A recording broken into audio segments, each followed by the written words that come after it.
Assalamualaikum warahmatullahi wabarakatuh. Baik, mahasiswa ilmu dasar keperawatan. Hari ini masuk lagi dengan saya di pertemuan tentang infeksi oportunistik dan protozoa patogen pada manusia.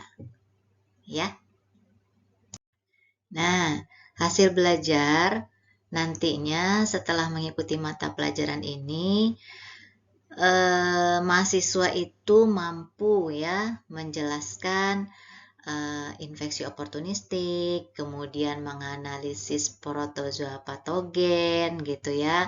Terus juga nanti ada menganalisis manifestasi klinis atau gejala klinis dari infeksi protozoa. Kemudian juga nanti bisa mengevaluasi misalnya pencegahan dan gimana sih peran perawat gitu ya. Jadi mahasiswa itu diharapkan nggak cuman bisa tahu tentang definisi, tapi juga sebenarnya yang diharapkan adalah mampu memahami gitu. Kapan, terus kenapa sih infeksi ini terjadi gitu ya. Jadi pemahaman intinya yang diharapkan gitu. Jadi kalau misalnya infeksi oportunistik ini munculnya kapan? Apakah misalnya karena penyebab yang berasal dari penyakit gitu atau misalnya pada saat sistem imun turun gitu ya.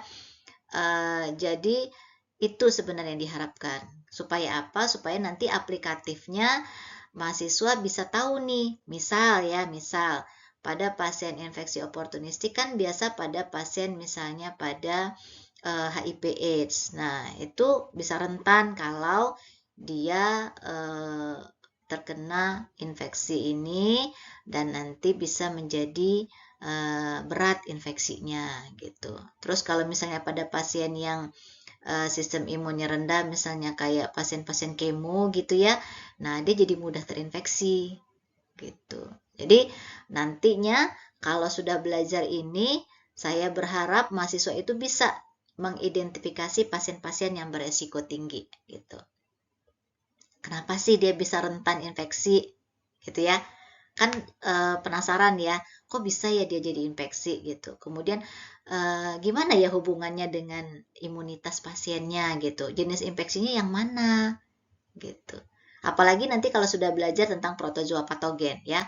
Kalau protozoa patogen ini kan nanti kalian itu nggak cuma menghafal parasit, karena kalau belajar parasit ya nggak akan apa ya, nggak akan cukup dengan hafalan karena kalian harus punya cara mengetahui, oh iya ini nih penyakit ini sebenarnya karena parasit yang mana.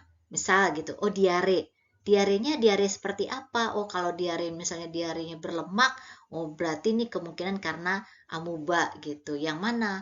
Nah, histolitika gitu ya. Misalnya, oh kalau dia diarenya begini misalnya berlemak itu karena apa? Nah, yang kayak gitu-gitu ya. Jadi nanti bisa mahasiswa mampu nih membandingkan antar protozoa. Kalau yang tadi kan infeksi oportunistik, kalau sekarang protozoa. Kalau protozoa nanti mahasiswa itu bisa tuh menentukan penyebabnya berdasarkan gejala gitu ya. Terus kalau gejalanya kayak gimana Bu gitu ya? Gejalanya misalnya nanti spesifik tuh terhadap infeksi. Misalnya infeksi karena apa gitu ya, protozoa mana. Jadi harus dibedakan karena kan kalau ketemu pasien diare aja, diare itu kan nggak sama setiap orang. Ada tadi diarenya berdarah, diarenya berlemak gitu. Jadi harus bisa dibedain gitu ya.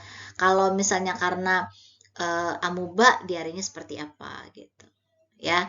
Jadi kalau bisa nanti harapan saya ketika belajar ini mahasiswa masuk ke klinik, mahasiswa bisa curiga, oh ini diagnosa awalnya karena begini. Bisa melaporkan ke perawat senior atau misalnya dokter gitu ya. Oh ini gejalanya biasanya khasnya karena penyakit ini gitu. Maksud saya penyakit ini gejala khas dari infeksi ini gitu ya. Terus juga nanti bisa mengait-ngaitkan gejala dengan penyakitnya gitu. Kemudian kalau prinsip pencegahan peran perawat gimana? Ya setidaknya sebagai calon perawat, mahasiswa itu bisa tahu nih tata cara pencegahan, gimana caranya kita bisa melakukan intervensi atau mengedukasi pasien-pasien untuk mencegah penyakit ini gitu. Ya, prinsipnya promotif gitu ya, preventif, edukatif gitu. Jadi supaya ketika ketemu nanti dengan kasus-kasus infeksi, misalnya karena nanti kan ada belajar, misalnya karena apa ya, kasus Giardia misalnya gitu, protozoa itu. Nah, pasien-pasien kasih tahu jangan minum air mentah gitu, gunakan air bersih misalnya, gitu ya. Terus misalnya kalau dapat infeksi oportunistik ketemu pasiennya, oh iya, berarti harus menjaga terkait masalah hubungan seksualnya gitu ya. Jadi setidaknya nanti mahasiswa dengan belajar ini bisa memberikan penyuluhan sesederhana mungkin gitu ke pasien ya. Jadi itu, jadi kalian setelah belajar ini nanti mampu misalnya tahu nama-nama protozoanya apa, terus nebak penyakitnya berdasarkan gejala seperti apa, kemudian nanti bisa mengaitkan, oh ini kondisi pasiennya berdasarkan imun karena ini gitu ya, terus nanti juga bisa mengedukasi ya, itu harapan saya. Nah, kemudian indikator hasil belajar.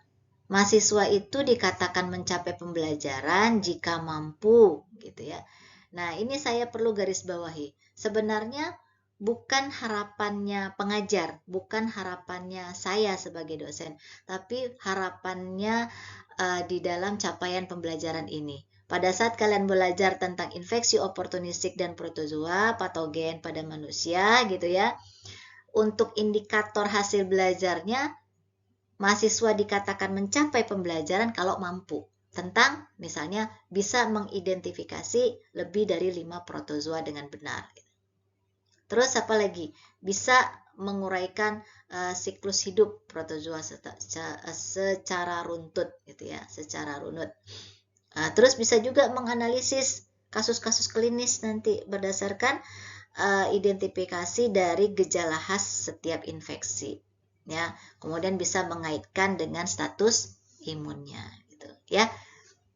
Jadi berpikirnya ketemu dengan kasus, oh ya, ini harusnya gejalanya terkait penularan ini, terus nanti bisa menguraikan siklus hidupnya si protozoanya atau infeksinya bagaimana, bisa membedakan bukan cuman dari gejala gitu ya, tapi juga bisa mengaitkan dengan penyakitnya apa, bahkan siklus hidupnya juga gitu ya.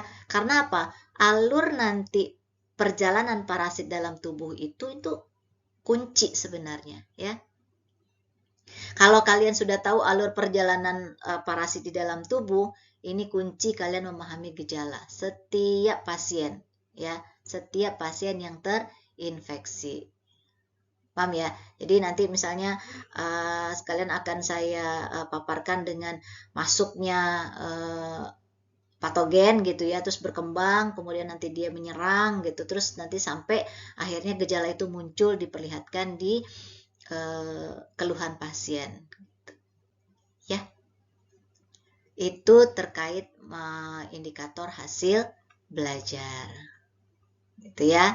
Jadi setidaknya nanti kalian akan mengenali gejala, kemudian memahami siklus gitu ya, kemudian melihat kondisi imun pasien, terus nanti baru tindakan keperawatannya apa yang akan kalian lakukan gitu. Apa misalnya oh kalian perlu edukasi, oh misalnya kalian bisa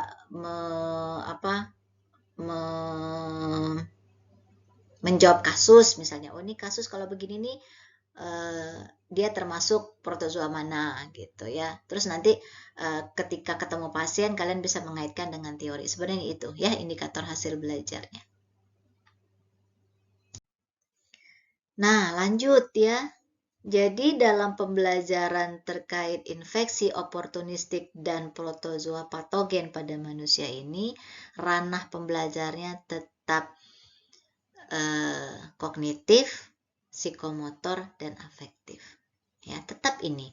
Jadi mau belajarnya tentang parasit ya tetap aja gimana kognitifnya, gimana psikomotornya, gimana afektifnya yang diharapkan gitu ya, yang diajarkan. Jadi bagaimana nanti kalian itu berpikir, memahami konsep infeksi oportunistiknya, kemudian bagaimana menganalisis patogenesis dari protozoa. Terus gimana nanti kalian bertindak ya? Bertindak terkait bagaimana kalian menunjukkan sikap peduli terhadap pencegahan infeksi. Kemudian bagaimana kalian sadar bahwa sanitasi dan kebersihan diri itu penting gitu ya. Terus sikapnya gimana? Kalau sikapnya terkait ketemu dengan data klinis gejala pasien, itu gimana menginterpretasikannya gitu ya. Terus kalau ketemu dengan risiko infeksi pada kasus sesuatu gitu ya, jenis kasus tertentu itu seperti apa mengidentifikasi. Jadi sikapnya gitu ya. Karena kalau sudah menjelaskan menganalisis gitu ya, mengidentifikasi. Nah, itu sebenarnya ranah-ranah pembelajaran yang diharapkan semua mata ajar terkait di di semester ini di kalian gitu ya, bahwa di kognitif itu perlu adanya memahami dan menganalisis ini gitu ya. Karena kalau nanti di cuman kognitif aja, kalian tidak tahu bagaimana menentukan sikap dan melakukan tindakan gitu ya.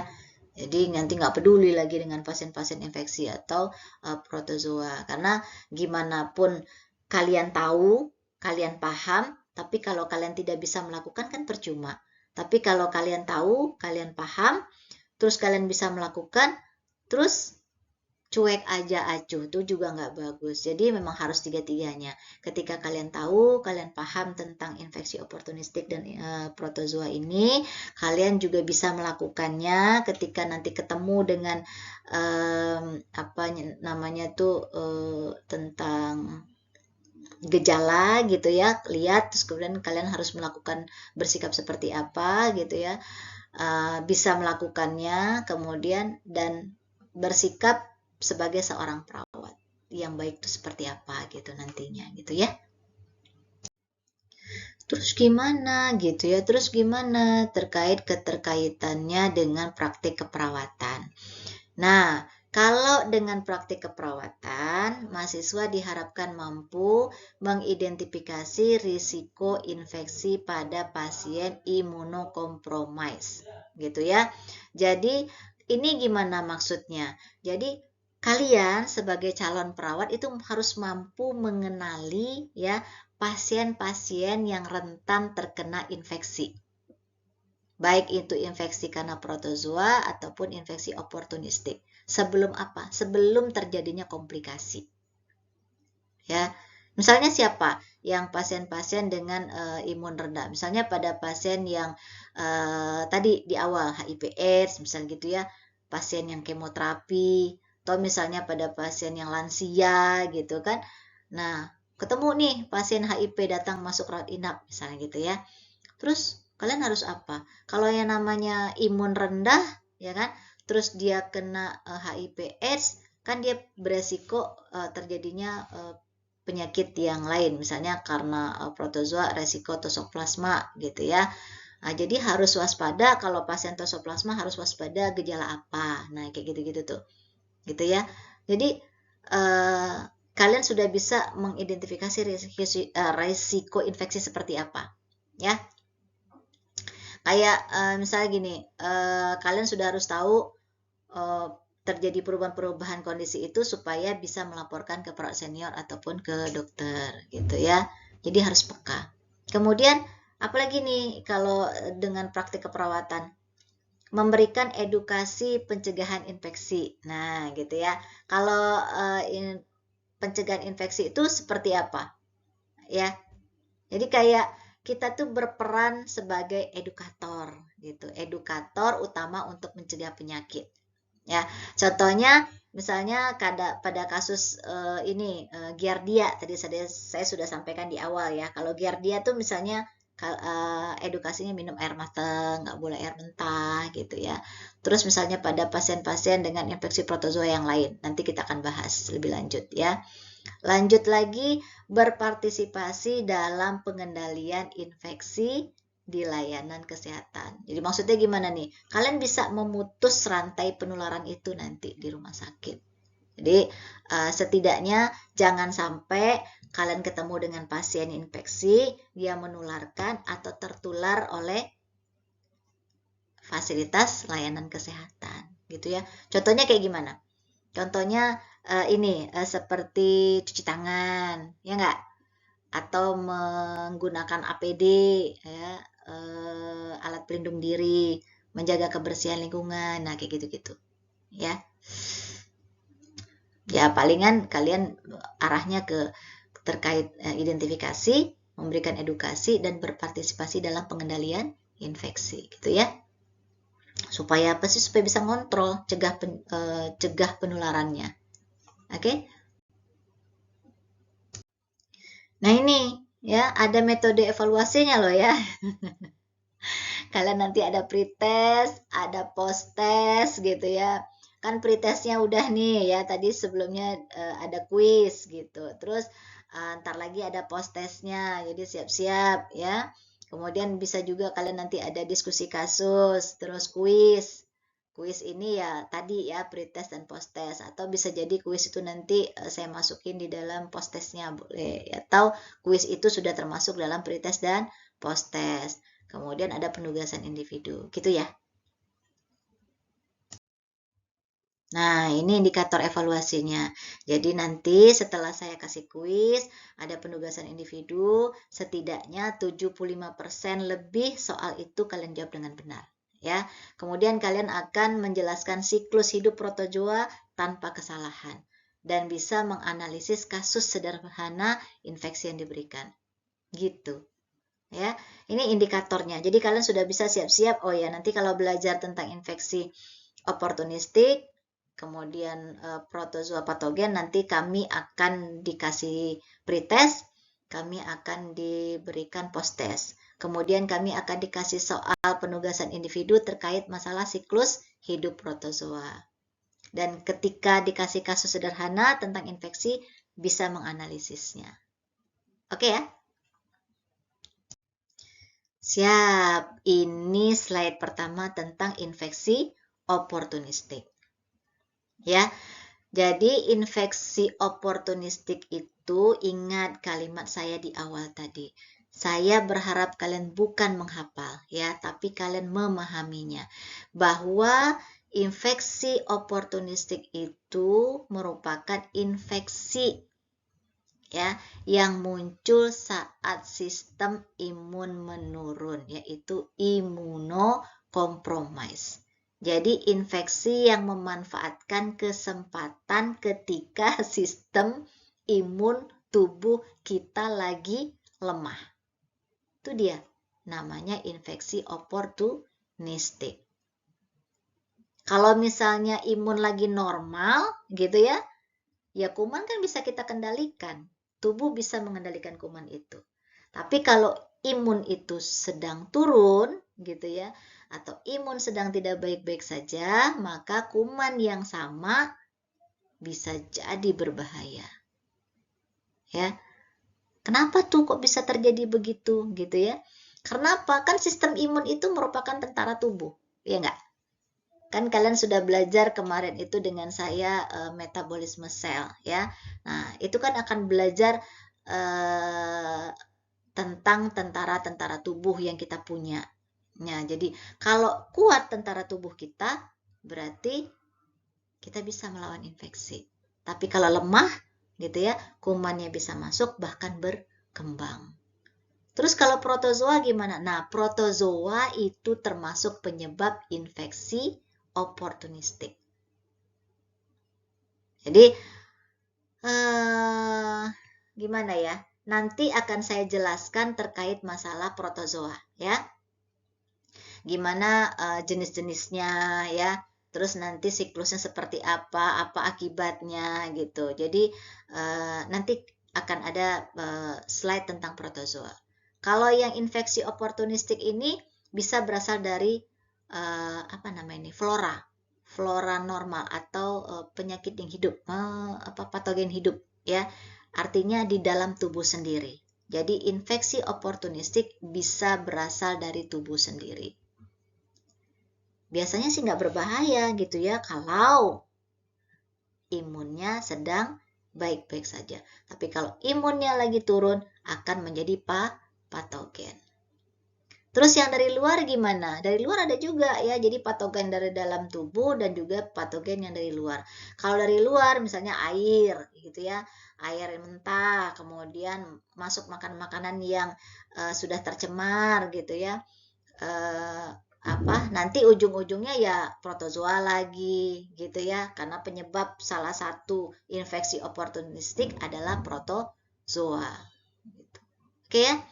Terus contohnya apa nih? Contohnya ketika ketemu dengan pasien ini, oh ini beresiko infeksi oportunistik. Ya, karena imunnya turun. Pasien-pasien ini imunnya turun, gitu ya.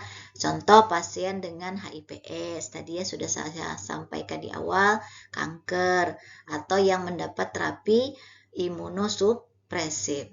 Atau juga pasien-pasien dengan malnutrisi, ya, pasien-pasien lansia. Jadi semakin rendah imun, maka semakin tinggi resikonya, semakin berat infeksinya. Kalau pada pasien HIV ini biasanya kejang ya, kejang. Jadi nanti ada penyakit yang disebut dengan encephalitis, itu bisa karena infeksi oportunistiknya gitu. Jadi kalau ada pasien datang, terus dia terdiagnosa HIV gitu ya, pasien HIV datang, kemudian dia juga mengeluh sakit kepala, kejang, nah ini udah pasti nih, oh ini imunnya lagi rendah nih, ini curiganya infeksi oportunistik tuh gitu, bisa ya.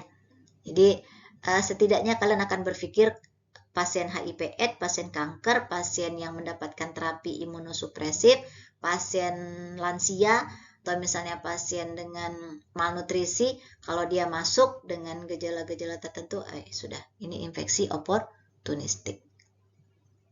Gitu ya. Paham ya? Jadi kalau dia diare, imunnya lemah, bukan diare biasa.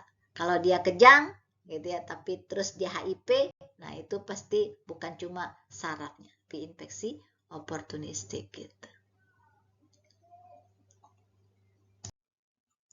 Oke, tadi bahas tentang infeksi oportunistik itu apa. Sekarang tentang protozoa, bahwa protozoa itu sebagai agen infeksi.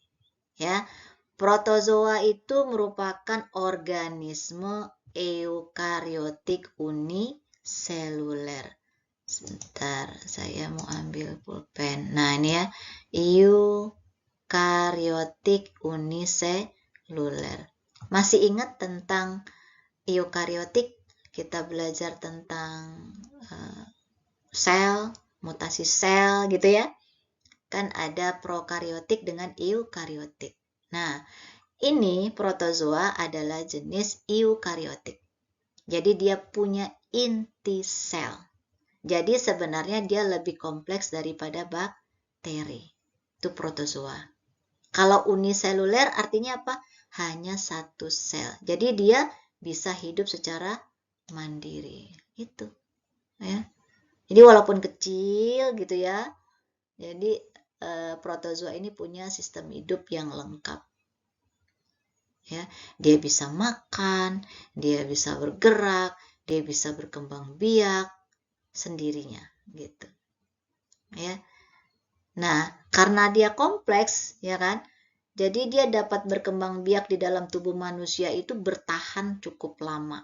Dia bisa menyerang jaringan di dalam tubuh kita dan bisa menyebabkan penyakit serius. Gitu ya.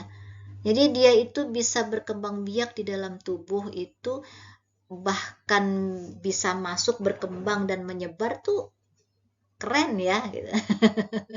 Dia kecil. Contohnya gimana? Contohnya plasmodium atau malaria gitu ya. Dia kan masuk lewat nyamuk tuh, nanti kita akan bahas ya. Nih kayak gini penularannya ya. Nih vektor dari nyamuk gitu ya. Nah, dia kan masuk lewat nyamuk tuh. Nah, Terus dia bisa berkembang di dalam tubuh di mana gitu ya, di hati, di darah gitu. Terus nanti dia akan menghancurkan sel darah merah kita gitu.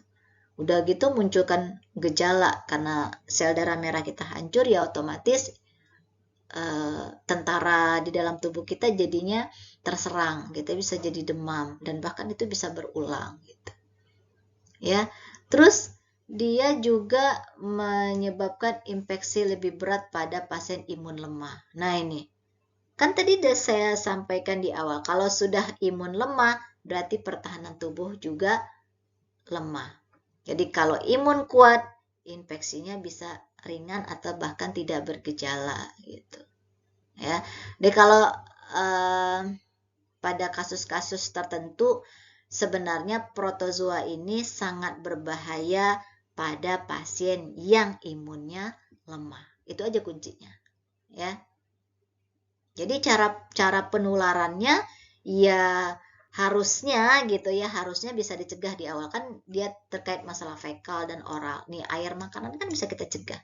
Ya, seksual juga bisa kita cegah. Jangan HS yang beresiko gitu ya. Jadi pada pasien-pasien yang hidup di sungai, ya enggak? Kan dia suka minum air sungai, kali terminum atau bagaimana airnya jadi diare, atau dia memang minumnya hari-hari minum air sungai tapi masaknya tidak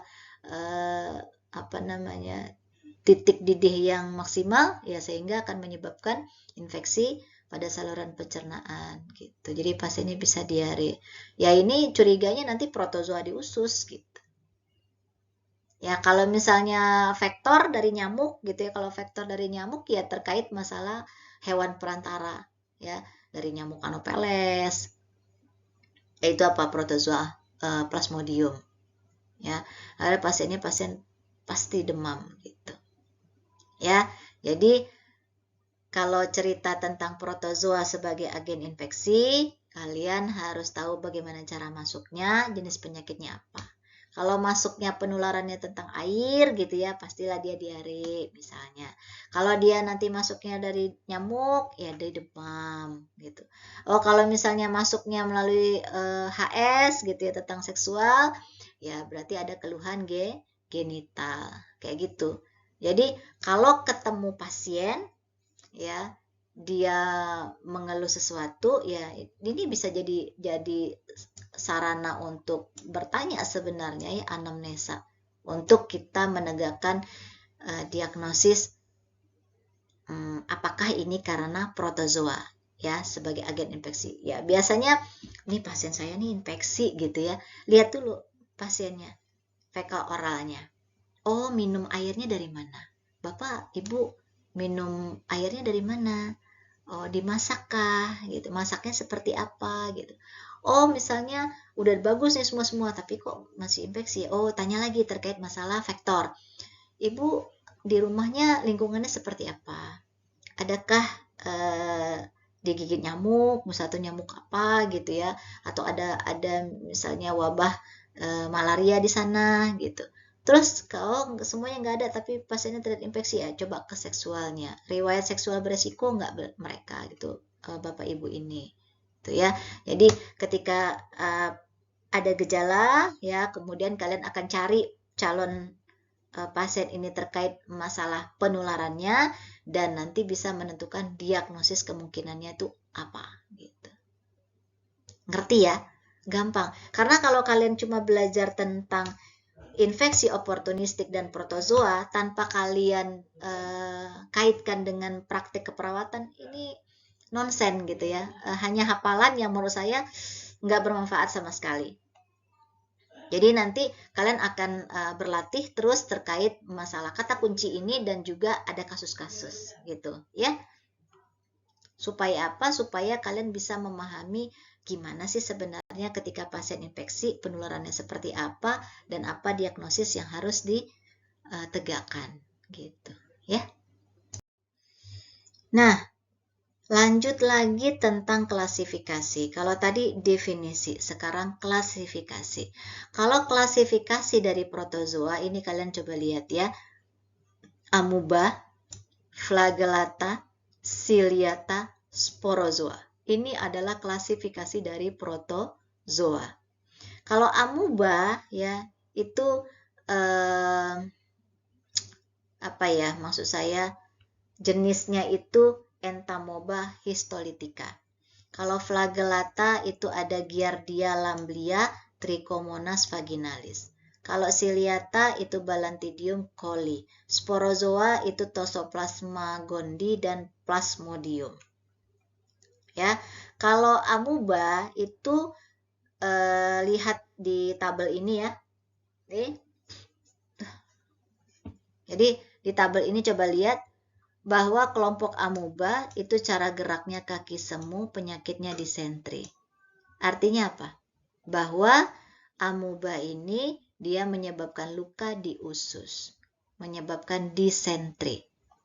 Kalau flagellata itu jenisnya Giardia lamblia, ya, Trichomonas vaginalis, ya. Ini ciri utamanya dia punya flagel, punya cambuk untuk bergerak. Jadi ngelihat klasifikasi protozoa itu sebenarnya dari cara gerak. Nih, ya. Untuk bergerak dia punya cambuk. Terus dia juga bergerak aktifnya di mana? Di cairan tubuh, ya. Bisa ke diare, bisa juga IMS, ya, infeksi menular seksual, ya. Kalau ciliata itu berambut, ya, dia bulu-bulu halus gitu. Jadi dia bergeraknya seperti rambut, ya, menyapu gitu. Nah, contohnya adalah Balantidium coli atau coli, ya. Penyakitnya juga diare. Kalau sporozoa, Toxoplasma gondii dan Plasmodium. Nah, ini dia nggak punya ciri gerak khusus, ya, nggak ada. Jadi dia hidupnya seperti parasit aja gitu. Tapi dia butuh inang, butuh tempat hidup di dalam sel tubuh, gitu. Ya, jadi kalau kita lihat nih, ya, tentang amuba, flagellata, ciliata, sporozoa gitu ya. Ini semuanya klasifikasi berdasarkan cara gerak. Itu aja, ya. Nah, nanti ciri khasnya di penyakitnya. Oke? Oke, lanjut lagi tentang Entamoeba histolytica atau amuba. Ya, penyebabnya adalah amebiasis. Lokasinya di kolon. Penularannya fekal oral. Patogenesisnya gejala komplikasi. Ya, ini saya jelaskan satu-satu, ya. Jadi, Entamoeba histolytica ini itu kalian harus ingat ketika belajar sel, ya, pertemuan pertama. Kan bentuknya tuh nggak tetap, bentuknya berubah-ubah gitu. Dia punya kaki semu gitu ya. Nah, kaki semuanya disebut dengan apa? Pseudopodia, ya. Jadi harus diingat itu gitu. Nah, kalau dia amuba ini karena bentuknya tidak beraturan gitu ya, dia bisa menyerang jaringan dengan bentuknya itu gitu. Jadi memang patogenesisnya ketika masuknya dia gitu ya, parasit itu masuk, kemudian dia berkembang di usus halus, kemudian melukai usus, nanti bisa sampai ke hati gitu. Jadi intinya ke situ. Ya, masuk dia ke usus halus ya. Kemudian bentuknya ya begini, ya diem aja gitu ya. Nanti kalau penularannya di di air gitu ya, makanannya kotor, nah itu cepat banget masuk. Ini misalnya dia sudah ada di dalam air gitu ya, air yang tercemar atau makanan-makanan yang terkontaminasi, kemudian masuk tertelan, kan masuk ke saluran pencernaan tuh. Ya, dia menginvasi, dia masuk, dia menyebar ke seluruh mukosa, kemudian melukai, ya, dan bahkan bisa sampai ke hati. Nanti hatinya akan bengkak, abses, gitu. Jadi kista tuh maksudnya gimana sih, Bu, gitu ya. Nah, kista itu kan parasit ya, telurnya kayak ya itu apa namanya, ling kista itu gumpalan ya, jadi kayak telur dia gitu, telur parasit yang tahan gitu ya. Jadi bisa aja dia tertelan. Nanti kalau dia sudah di usus halus, dia akan berubah menjadi tropozoid namanya, bukan lagi kista. Jadi kalau dia masih dalam bentuk telur gitu ya, hati-hati nih makan makanan yang terkontaminasi, telurnya tertelan, kemudian masuk usus halus, dia akan berubah menjadi tropozoid ya. Nah, jadi apa tuh tropozoid? Ada yang tahu nggak? Ya tropozoid itu bisa bergerak ya, bisa bergerak, kemudian bisa makan gitu ya. Nanti dia akan aktif. Nah, itu tropozoid tuh ya. Bentuk aktifnya dari si telur ini. Seru ya belajar parasit itu ya. Dibayangin aja kalau dia masih dalam bentuk kista berarti dia masih tidur. Nanti kalau sudah dia masuk usus halus dia hidupnya namanya tropozoid gitu ya. Terus apalagi dia menyerang, menginvasi, masuk semuanya ya. Masuk-masuk ke mukosa-mukosa di dinding usus gitu ya. Nanti dia pindah sampai ke kolon ya, ke kolon ini usus besar. Kemudian nanti ya nempel dia di dinding usus, kemudian lama-lama bisa melukai dinding ususnya sampai bergerak ke hepar, ke hati. Seru ya. Akibatnya gimana? Namanya luka ya, perdarahan gitu nggak sih? Ya, terus nanti kalau dia buang air besar ya, kolon ini kan buang air besar nih terakhir nih. Nanti karena dia ada luka ya, nih ada luka salah, hapus dulu. Jadi gini ya, masuk ke kolon, kemudian luka gini, terus akhirnya dia keluarnya jadi diare berdarah. Nyeri perut ya pasti kan nyeri, namanya dia hidup bergerak gitu ya. Bayangkan aja ketika dinding usus itu ditempelin oleh tropozoid ini kan jadi terkikis ya, lama-lama berlubang, itu kan bikin perih.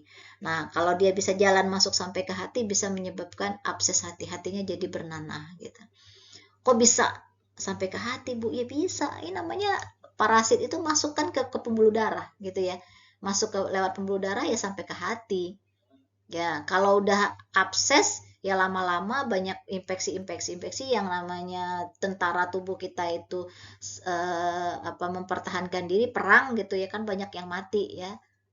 Ibaratnya kalau kalian mau memahaminya, kalau tentara kita mati, ya nanah itu bagian dari tentara-tentara sel tubuh kita yang gugur dalam peperangan itu. Ya.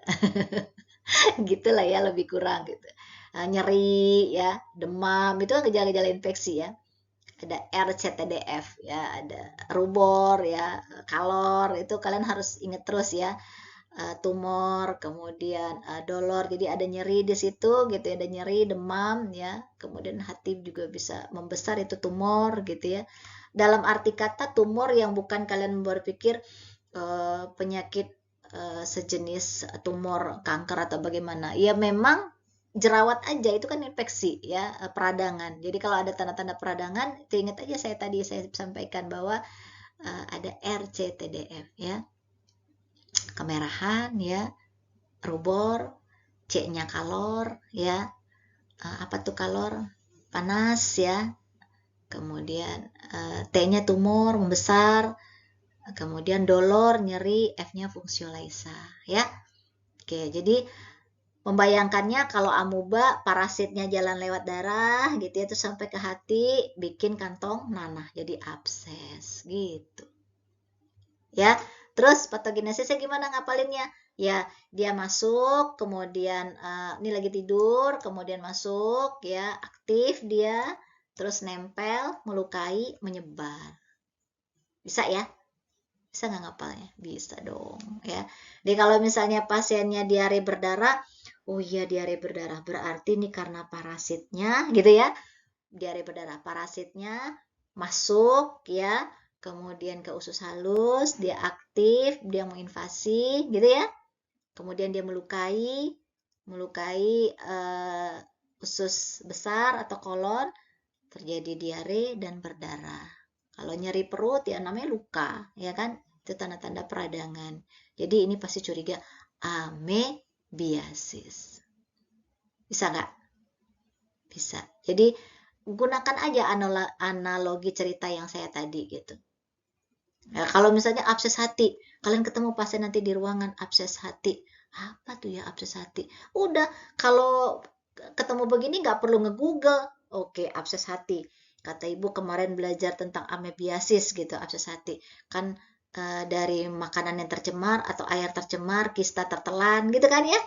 Masuk usus halus, kemudian dia aktif sampai dia ke kolon, infeksi melalui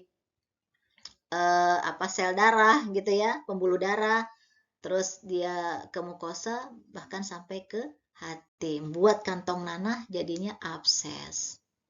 Gitu. Sip, bisa? Bisa. Nih, yang saya sampaikan tadi tentang patogenesis Entamoeba histolytica. Nah, enggak. Nih, yang di awal saya sampaikan indikator hasil belajar. Kalian mampu menjelaskan urutan patogenesis ini dengan benar. Ya, ini lihat ada angka 1. Ya, ada angka 1. Nih, angka 2.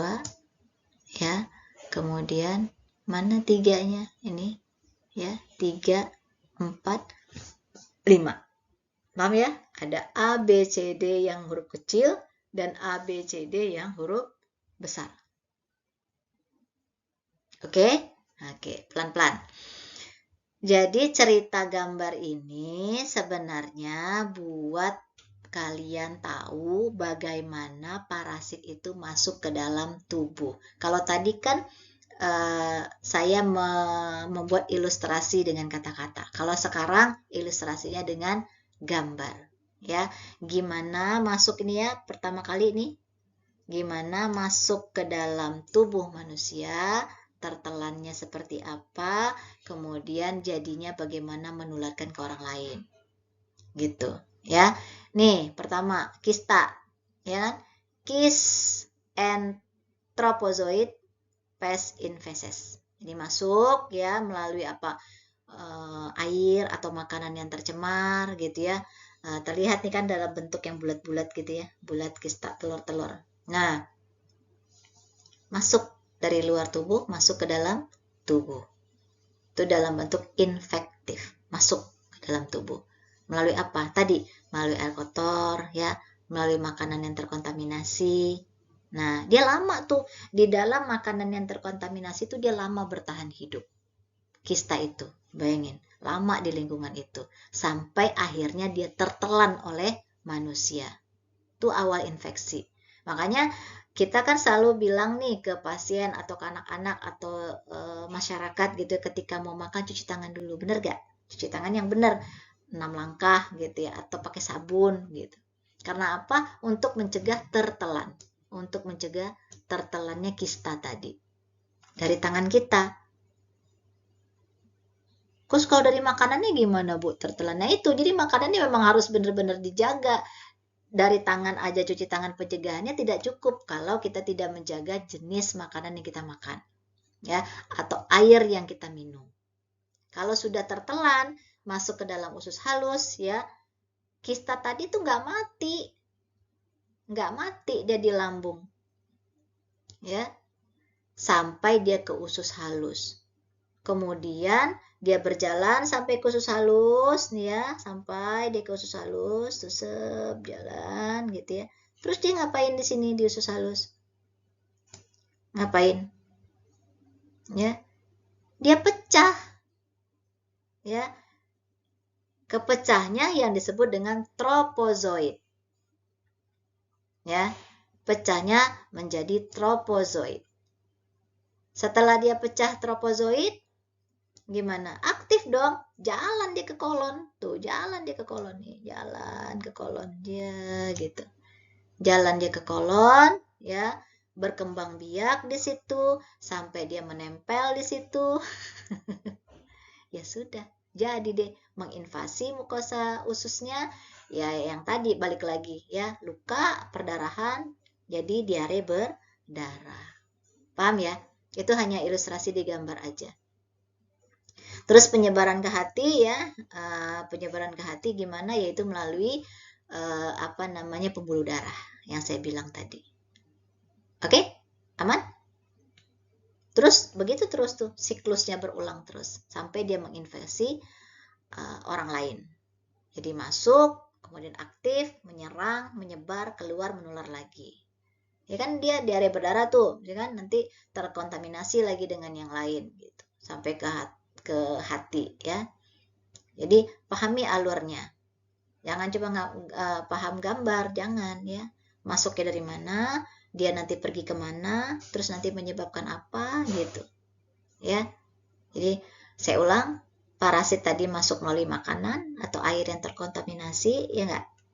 Terus diaktif di usus, tropozoitnya, kemudian dia merusak, ya, kolon semua, kemudian ke hati, ya, kemudian keluar lagi, gitu. Jadi kalau misalnya pasien ketemu nanti pasien diare berdarah, yang saya bilang tadi, oh ini invasinya dari sini nih, dia pasti dari makanan yang terkontaminasi, air yang nggak bagus. Jadi cara nanya juga harus benar ke pasien, ya. Oke. Jadi siklusnya berulang, nanti keluar lagi masuk gimana? Iya kan diare kan feses. Feses, kemudian nanti misalnya diambil lagi dari vektor. Ingat ya penularan tadi yang di awal, bukan cuman dari air makanan, dari vektor juga bisa, dari seksual juga bisa, gitu ya kan? Jadi hati-hati. Ketika kalian belajar tentang infeksi oportunistik dan protozoa, kalau kalian cuma menghafal aja, itu nggak nyampe nanti ketika aplikatif di praktik. Ya. Oke, tadi amebiasis, sekarang Giardia lamblia. Nah, ini bagian protozoa juga ya. Jadi penyebabnya adalah protozoa Giardia lamblia. Lokasinya di mana? Di usus halus, yaitu tepatnya di duodenum dan yeyunum. Oke, penularannya melalui air kontaminasi. Umumnya pada anak-anak dan traveler. Jadi kadang-kadang kan si traveler ini minum air sungai gitu ya, seger kelihatannya, padahal itu sebenarnya mungkin ya sudah terkontaminasi. Nah, itu bisa menyebabkan masuknya protozoa Giardia lamblia. Ya, nanti kita cerita tentang patogenesisnya. Kalau patogenesisnya tadi sama kayak amebiasis, kista tertelan melalui air, kemudian dia mengeksistation di duodenum, pecah ya, keluar gitu ya si kista tadi dalam bentuk tropozoid, aktif, nempel di mukosa, mengganggu absorpsi dan diarenya berlemak. Gitu. Kalau tadi itu kan dia di diarenya berdarah ya sampai ke hati. Kalau ini dia diarenya berlemak karena dia ada di duodenum dan yeyunum. Oke? Nah, terus gejalanya diare berlemak, iya, kemudian kembung dan malabsorpsi. Nggak bisa diserap makanan, gizi-gizi juga enggak. Komplikasinya malabsorpsi kronik, penurunan berat badan ya karena memang serat-serat itu gizi makanan tidak terabsorpsi dengan baik ya. Karena dia di situ si kistanya, tropozoidnya ya. Sehingga terjadi gangguan pertumbuhan dan lain-lain. Nah, ya, kalau cerita tentang ini Giardia lamblia, kalian sudah harus bisa memahami terkait gejala dulu. Pokoknya yang tadi mulai dari amebiasis ya, Giardia lamblia itu lihatin gejala. Kalau dia diarenya berdarah, oh ini amuba nih. Kalau diarenya berlemak kayak berlemak gitu ya, terus dia malabsorpsi, oh ini Giardia lamblia nih gitu. Jadi karena apa? Dia hidupnya di usus dan dia mengganggu penyerapan makanan. Tapi dia nggak merusak jaringan, nggak melukai. Kalau yang tadi kan luka ya, amuba kan dia melukai. Oke, jadi hati-hati kalau kalian misalnya menjadi seorang traveler ya, maksudnya jalan ya, petualang dan segala macam itu ya, hati-hati di mana-mana parasit hidup itu ada ya. Kemudian lokasi-lokasi infeksinya ya memang di usus halus dianya. Jadi kalau udah masuk pasti dia masuknya ke usus halus. Di mana usus halus itu kan tempatnya menyerap nutrisi. Ya, masih ingat belajar kita tentang anatomi fisiologi sistem pencernaan ya dengan saya, itu dibuka lagi bukunya bahwa tempat penyerapan nutrisi itu kan di usus halus. Kalau sudah usus halus yang dikenainya, maka pasti malabsorpsinya kronik. Kalau sudah terganggu ya nutrisi nggak bisa terserap, ya nggak sih? Dampaknya gimana? Ya pasti malabsorpsi, gangguan penyerapan lemak. Oke? Bisa? Bisa. Jadi air kotor, ya, air terkontaminasi. Kalau amuba tadi kan air dan makanan, kalau ini air masuk ke usus jadi infeksi. Jadi kistanya tertelan, kemudian aktifnya nanti tropozoid gitu ya. Bentuk infektifnya masuknya di duodenum, ya, pecahnya di situ, kemudian nanti dia menempel, dia nggak masuk ke jaringan, dia cuma nempel doang gitu. Nempel akhirnya mengganggu absorpsi lemak. Akhirnya kalau dia sampai di kolon keluar ya feses itu jadinya diarenya nanti berlemak. Ya pasti gangguan usus itu pasiennya. Nafsu makan juga berkurang. Nah, kalau udah makan yang berkurang ya pasti gangguan pertumbuhan. Ya. Nih pasiennya kalau udah anak-anak tuh gangguan pertumbuhan. Kak coret. Bentar. Nah, ini ya gangguan pertumbuhan, gangguan penyerapan. Kalau sudah begini, kita gimana? Di dalam praktik ketemu pasien ini yang harus dilakukan kalau udah gangguan pertumbuhan, malabsorpsi, berat badan, ya pasti kita monitor berat badan pasien. Kemudian kalau diare yang berlemak ya sudah pasti kita akan observasi diarenya. Karakternya kayak gimana per harinya. Terus kalau dia karena air terkontaminasi berarti edukasinya tentang air bersih gitu. Gampang kan belajarnya? Ya, intinya pada pasien Giardia lamblia tubuh nggak bisa menyerap makanan dengan baik. Pasiennya malabsorpsi kronis. Ya, gitu aja ya. Nah, otomatis kalau sudah terjadi malabsorpsi lemak, mau dikasih vitamin yang larut dalam lemak juga nggak akan terserap. Apa vitamin yang larut dalam lemak? AD, ya, ADEK. Kalaupun dia makan makanan yang bergizi, selama gangguan pencernaan itu terjadi, otomatis penyerapan dari vitamin-vitamin ADEK juga terganggu. Dampaknya banyak ya. Ya, gangguan penglihatan. D misalnya dia apa lemah gitu ya, tubuhnya lemes. Vitamin K dia gampang memar gitu. Jadi memang apa ya, kaitannya panjang kalau sudah terjadi infeksi pada protozoa. Kepikiran nggak belajar tentang parasit protozoa ini arahnya ke praktek keperawatannya bermanfaat banget? Sih enggak ya. Nah itu makanya saya menginginkan bahwa mahasiswa ketika belajar protozoa atau infeksi oportunistik bisa mengaitkannya nanti dengan penyakit-penyakit yang ada ditemukan di pasien dan juga apa yang harus kalian lakukan sebagai seorang perawat ataupun calon perawat. Itu. Ya. Nah, kan penting banget nih kalau sudah dia malabsorpsi lemak, vitamin yang masuk juga terganggu, ya kan, berat badan turun gitu, kemudian dia bisa dehidrasi. Kan kok bisa dehidrasi? Iya dong gitu kan pasiennya diare, ya kan. Terus kita gimana? Kemungkinan yang kita harus lakukan apa? Ya monitor berat badan, observasi tanda dehidrasinya, ya enggak, minum yang cukup gitu, terus edukasi. Kalau misalnya gangguan pertumbuhan ya otomatis pantau pertumbuhannya gitu, ya. Jadi kalau nanti ketemu pasien, oh ini pasien saya diarenya berlemak nih. Ya, ini pasti karena Giardia lamblia nih. Minumnya gimana Bapak Ibu gitu. Atau ketemu dengan pasien kurang gizi, oh ini infeksi protozoa. Ya enggak? Gitu ya. Jadi pentingnya mengenali ini. Oke, lanjut lagi di Trichomonas vaginalis.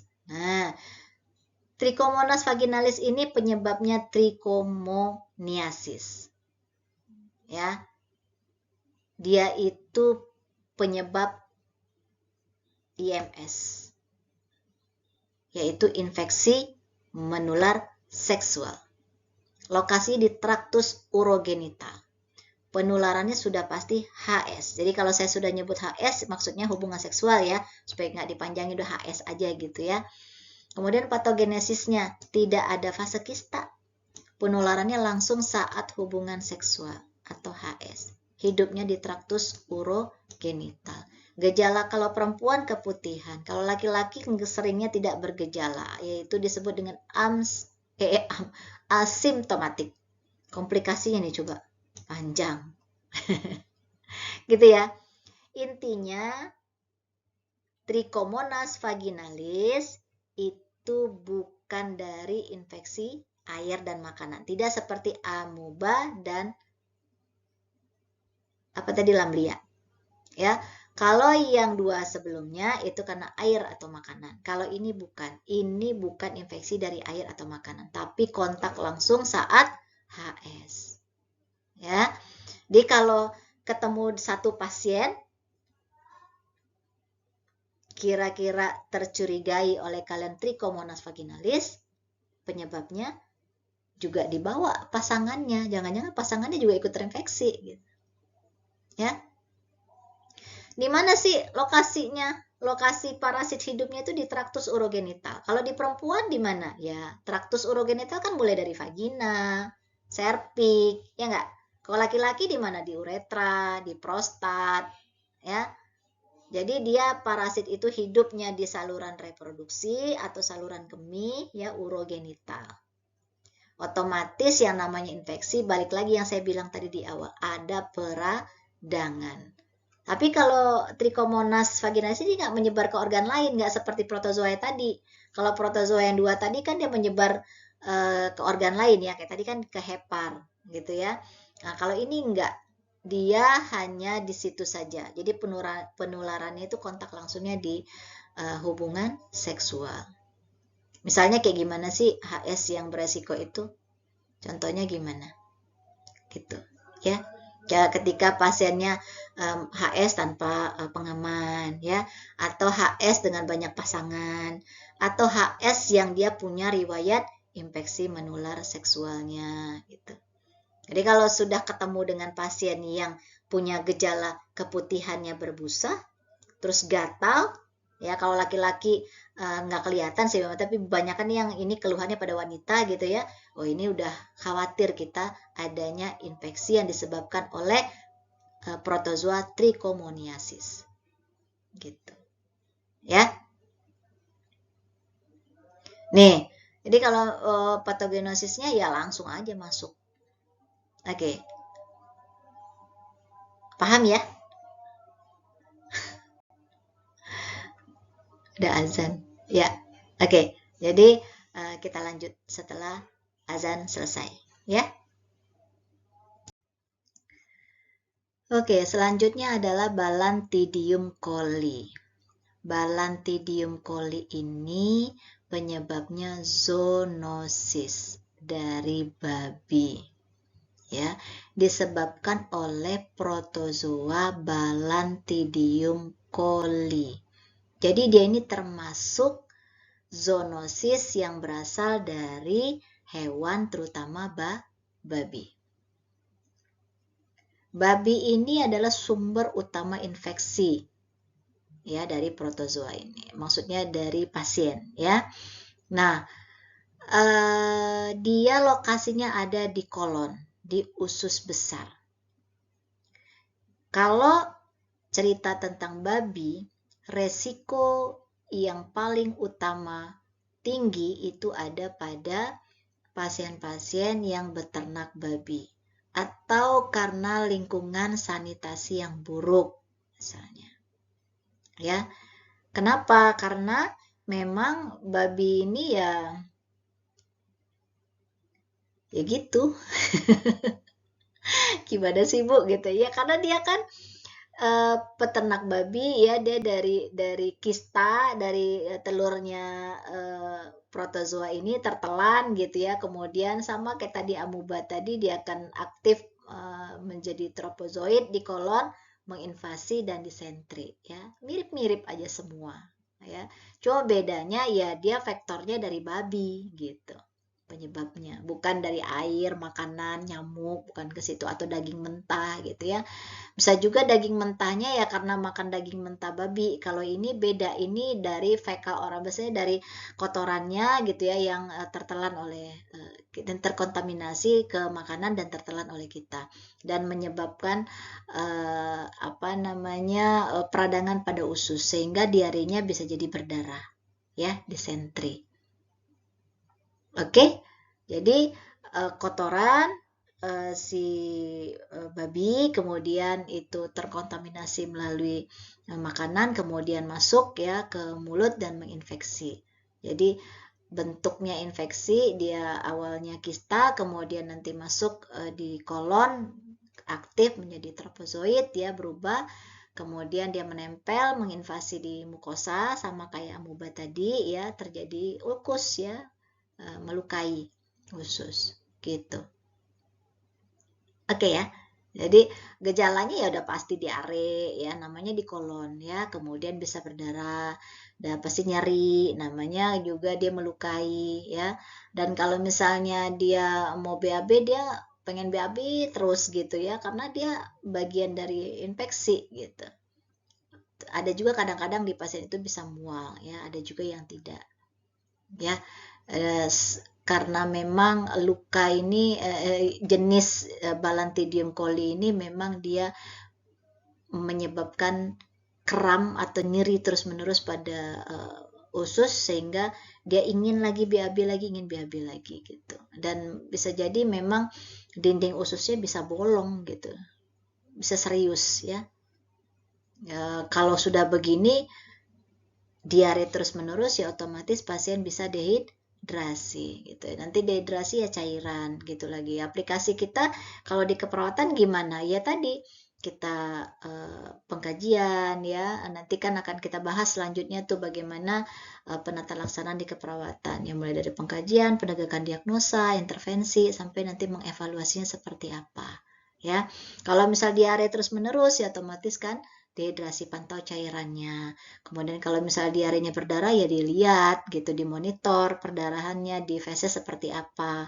Edukasi, paling penting emang edukasi kebersihan ya, untuk apa? Memutus rantai penularan fekal dan oral gitu ya. Balantidium coli, ingat aja ketika ketemu dengan disentri ya atau diare yang berdarah, vektornya itu misalnya dia memang peternak babi, nah ini pasti dari protozoa Balantidium coli. Kalau amuba itu kan dari manusia, ya kan? Kalau yang Balantidium ini dari hewan, terutama babi. Gitu aja cara ngingetnya, ya. Babi itu masuk usus, luka dan berdarah. Ya, gampang ya cara bedainnya. Pokoknya kalau yang tadi amuba ya dari manusia, kalau misalnya dari kalau Balantidium coli itu dari babi. Oke? Kalau lihat gambar ya, ini kan Balantidium coli ini bagian dari Ciliata ya. Nih lihat dari gambar, dia bentuknya kan gini ya, seperti telur. Seperti telur mata sapi ya. Lonjong ya. Dia juga kan ukurannya relatif lebih besar ya dari protozoa lain. Bahkan mungkin ini termasuk protozoa usus terbesar, Ciliata. Ya, ingat tadi bagaimana klasifikasinya berdasarkan cara gerak ya. Nah, cara kita tahu bahwa dia Balantidium coli ya, di mikroskop itu ada bulu-bulu nih, tuh silianya ya, nih silia. Oke, jadi dia seperti bola berbulu. Nah, itulah lebih kurang ya, kayak lonjong gitu ya, seperti telur gitu. Jadi jalannya ya berputar, rotasi muter gitu ya. Ya khasnya itu tadi ya, khasnya kalau dia Balantidium coli itu dia peternak babi, dia bisa jadi memang ada sesuatu yang membuat bahwa pasien ini tertelan kista dari kotoran babi ini gitu ya. Oke, lanjut ya. Ya, lanjut tentang Toxoplasma gondii. Penyebabnya toxoplasmosis. Lokasinya di otak, mata, otot, dan jantung. Serem ya. Penularannya dari kotoran kucing dan daging mentah. Patogenesisnya mulai dari ookista, dari kucing, kemudian tertelan, menjadi sporozoid, ke jaringan, bentuk kista jaringan, reaktivasi saat imun turun, gejalanya pada orang sehat sering tanpa gejala, komplikasinya kalau pada ibu hamil cacat janin, kalau pada HIV dia ensefalitis. Nah, coba gimana? Lebih seru lagi ya. Jadi ceritanya kalau ini dia itu gimana ya? Dia parasit yang intraseluler. Maksudnya hidup di dalam sel tubuh. Dia ada di otak, ada di mata, ada di otot, ada di jantung. Dia sebenarnya ada di situ.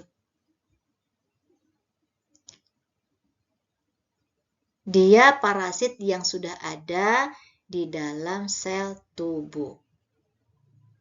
Dia bersembunyi tuh di situ. Ya, jadi sulit dideteksi. Hidupnya di situ, di otak, di mata, di otot, di jantung. Nah, toksoplasma ini dia suka jaringan-jaringan penting, emang kayak gitu. Dia di otot, ya, di otak, di mata, di jantung. Itu kan organ-organ penting ya.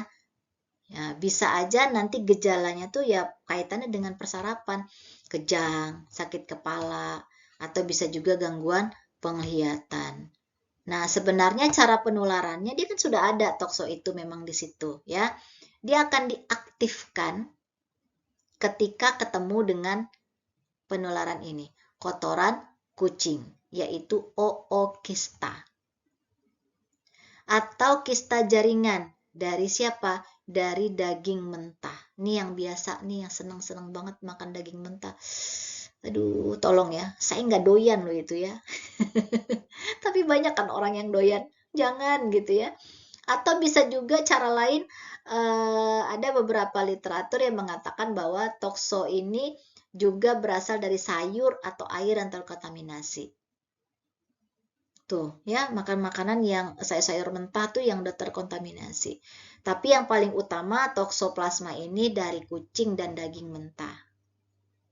Oh ya, hati-hati.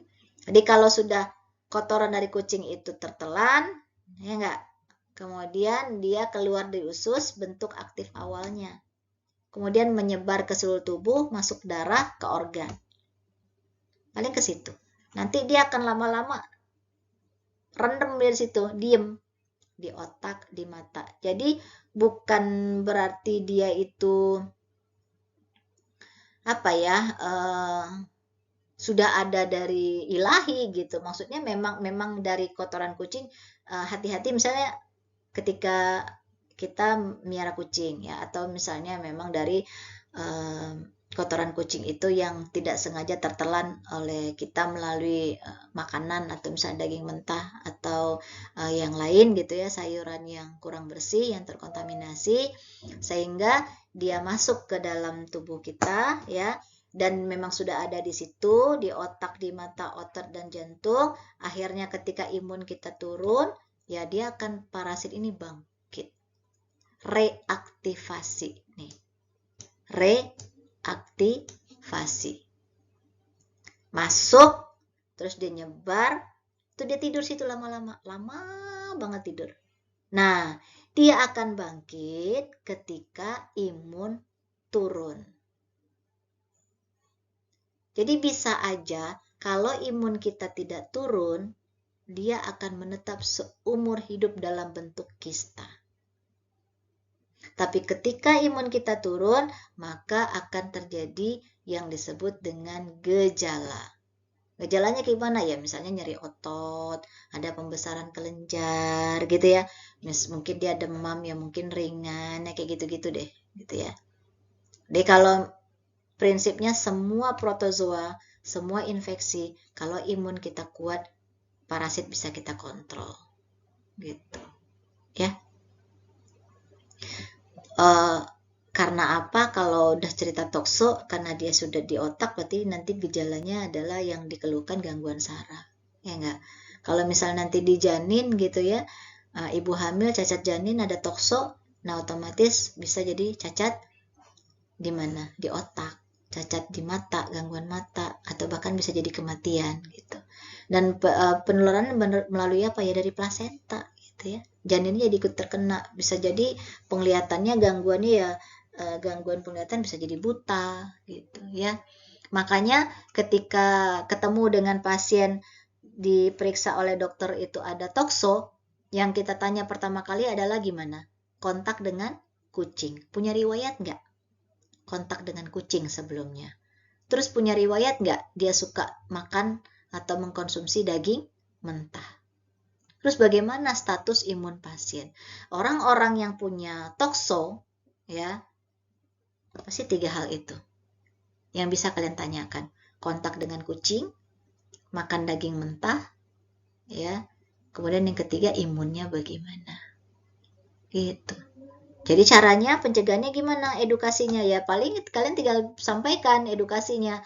Kalau mau kontak dengan kucing ya mungkin cuci tangan dulu gitu ya. Mau kontak. Setelah kontak dengan kucing ya cuci tangan, baru kita makan. Kalau kita masak daging atau mau makan daging ya makan yang matang gitu. Terus kalau misalnya kita mau imun kita kuat ya mungkin multivitamin yang perlu kita uh, asupan apa namanya itu kita konsumsi gitu ya. Nah, ini gambar yang bisa kalian pergunakan untuk lebih memperjelas ilustrasi yang saya sampaikan tadi. Ya. Gimana siklus hidup dari tokso? Ya, toksoplasma. Sumber utamanya adalah kucing atau daging mentah. Ya enggak? Itu sumber utamanya. Jadi, kucing ini kan dia mengeluarkan ookista, kotoran lewat fesesnya. Ya, ookista. Ya, lewat feses. Ookista ini ya menjadi infektif atau menjadi infeksi setelah beberapa hari. Ya, beberapa hari. Karena apa? Kucing itu pabriknya parasit. Beneran. Ya, kalau dapat kucing-kucing liar sudah lah ya, nggak usah lah dibelai-belai gitu ya. Saya ampun gitu kalau dengan kalian ketemu dengan kucing lewat di kampus atau di mana tuh kalian belai-belai, aduh gitu ya, saya khawatir aja gitu ada kontak yang mungkin tidak kalian pahami, tidak kalian ketahui, nanti malah menginfeksi kalian gitu ya.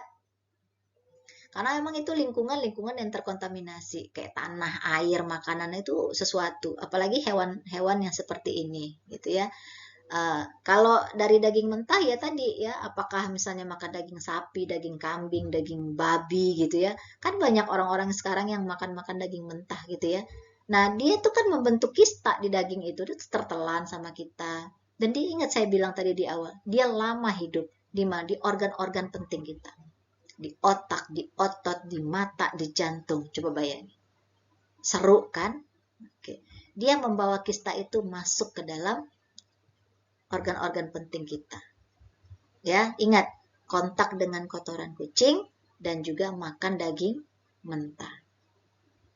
Masuknya di mana? Dia menyebar dan membentuk kistanya di jaringan. Ya.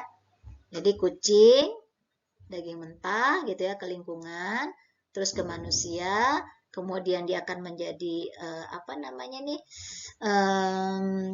kista ya, kemudian dia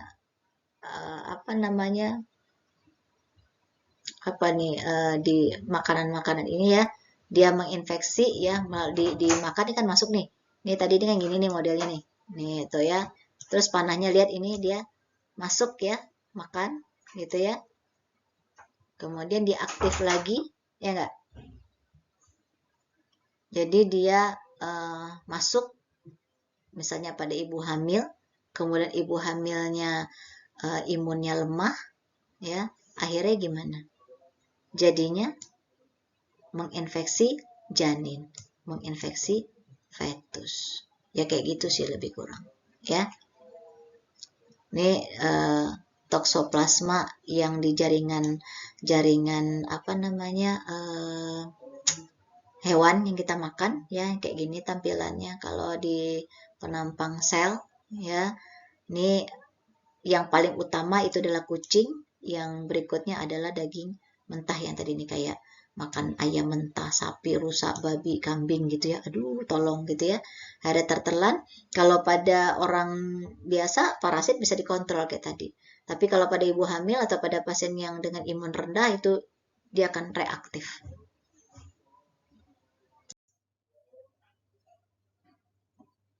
Oke, sekarang tentang Plasmodium. Sama ya dengan tipe yang slide sebelumnya, penyebab, lokasi, penularan, patogenesis, gejala, komplikasi. Saya berharap kalian bisa memahaminya dengan baik ya. Cara ngapalnya ya memang dari aplikatif ya. Jadi, kalau cerita tentang Plasmodium, ini cerita tentang malaria. Oke ya, penyebabnya dia dari protozoa genus Plasmodium. Jadi, dia ditularkan oleh gigitan nyamuk Anopheles betina. Nyamuk itu, ya, darling semua, nih lihat di gambar ya, nih. Dia itu punya jarum suntik. Dia punya jarum suntik alami yang menyuntikkan parasit masuk dalam tubuh. Jahat, ya. Nah, nanti dia lokasi menginfeksinya di mana? Di hati dan sel darah merah. Fase awalnya pasti di hati. Selanjutnya di fase utamanya dia pasti di sel darah merah. Jadi cara memahaminya gimana?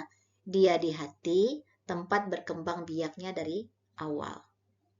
Nah, darah tempat gejalanya muncul. Makanya orang-orang dengan malaria gitu kan, kelihatan tuh ciri khasnya, ya. Terkait masalah sel darah merahnya. Hatinya, ya. Nanti kita belajar tentang gambar ini, ya.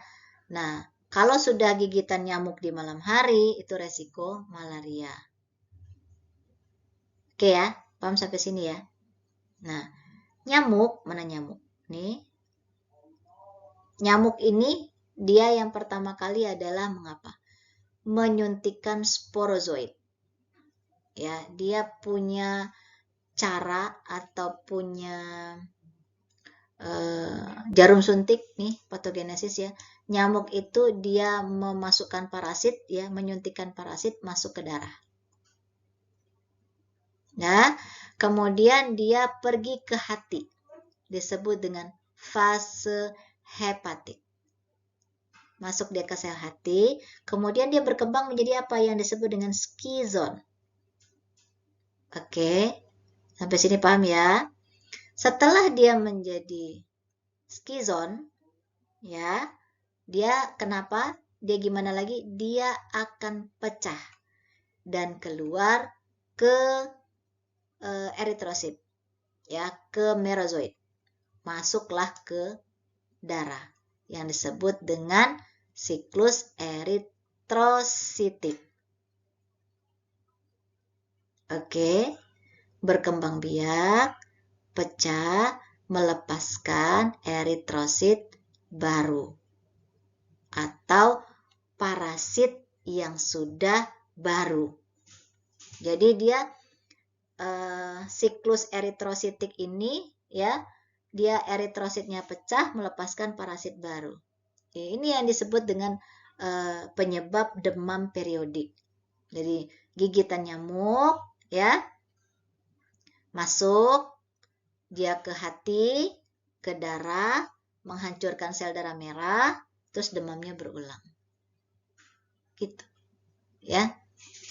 Memang gejala untuk malaria demamnya periodik, demamnya berkelanjutan, demamnya naik turun, menggigil, berkeringat. Itu biasa pada malaria. Nih, demam periodik, demamnya naik turun. Anemia, komplikasinya gimana? Komplikasinya bisa berat, bisa gagal ginjal, bisa gagal napas, bisa menyebabkan pembesaran pada limpa. Jadi, gimana kok bisa malaria ini mengganggu atau menyebabkan gejala demam? Itu tadi dia masuk melalui gigitan parasit yang dimasukkan oleh nyamuk, masuk ke hati ya, pecah ya, sel darah merahnya membuat parasit baru, demam, anemia. Gitu. Ya. Nanti kita lihat jenis-jenis parasit yang lain ya. Di parasit itu dia menyumbat ya, menyumbat ke pembuluh darah otak ya. Kemudian dia juga kenapa bisa anemia tadi ya? Karena kan ini pecah pembuluh darah ya. Kemudian kalau dia kena di otak gitu ya, ya pasti penurunan kesadaran. Ini malaria cerebral namanya ya. Jadi komplikasi itu malaria berat, malaria cerebral. Kalau malaria cerebral itu pasti pasiennya nggak sadar, pasiennya kejang ya. Terus kalau misalnya dia anemia berat ya, itu pasti karena eritrositnya pecah, hancur. Kalau dia gagal ginjal gimana? Kalau gagal ginjal ya, organ kan pasti rusak di situ. Ya, terus gangguan napas. Kemudian limpa juga membesar. Nah, memang kan proses pembentukan sel darah merah ya, itu sangat berpengaruh di sini. Di malaria dia menginvasi di situ. Dia memang kenanya di hati dan sel darah merah. Itu ya.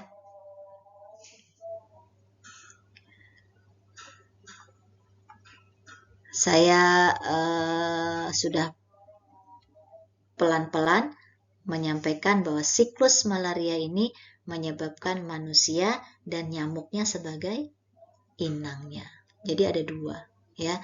Saya ulang ya. Nyamuk, ini ya patogenesisnya. Nyamuk, ini nyamuk. Kemudian masuk ke hati ya. Setelah dia masuk ke hati, kemudian ke darah, pecah pembuluh darah merahnya, demam, terus berulang lagi. Begitu seterusnya. Oke? Nggak bingung. Ya, pokoknya begitu aja ngapalnya. Jenis-jenis ini, Plasmodium vivax, Plasmodium ovale, Plasmodium ya. Kemudian juga komplikasi ada gagal ginjal, anemia berat, malaria cerebral. Ya. Apa yang sudah ada di gambar ini sudah saya jelaskan di patogenesis ini. Tinggal dibaca. Nah, sekarang tentang bagaimana hubungan protozoa dengan infeksi oportunistik. Kalau tadi di awal saya sudah menyampaikan tentang apa itu infeksi oportunistik. Kemudian apa itu protozoa dan apa aja jenis-jenisnya. Saat ini bagaimana kalian tahu hubungan mereka berdua. Ya. Hubungannya kalau protozoa tadi sudah sampaikan di awal bahwa merupakan salah satu penyebab dari infeksi oportunistik. Ya enggak? Jadi protozoa ya itu bisa ringan kalau pada pasien yang bukan pasien, pada orang yang sehat. Tapi kalau dia berat bisa berbahaya pada pasien atau orang dengan imun yang lemah. Kan di awal tidak saya sampaikan. Ya enggak? Jadi kalau imun turun, protozoanya naik. Ya, lebih aktif dan berbahaya. Jadi tubuh itu tuh seperti apa sih sebenarnya? Tubuh itu seperti rumah. Kalau sistem imun itu seperti apa? Sebagai penjaga. Kalau protozoa ya tamu dari luar. Nah gitu aja cara ngapalnya. Jadi kalau misalnya tamu, kalau penjaganya kuat, imunnya kuat gitu ya, kan tamu nggak berani masuk. Tapi kalau penjaganya lemah, imunnya lemah, otomatis protozoanya merusak rumah, masuk ke dalam tubuh gitu ya.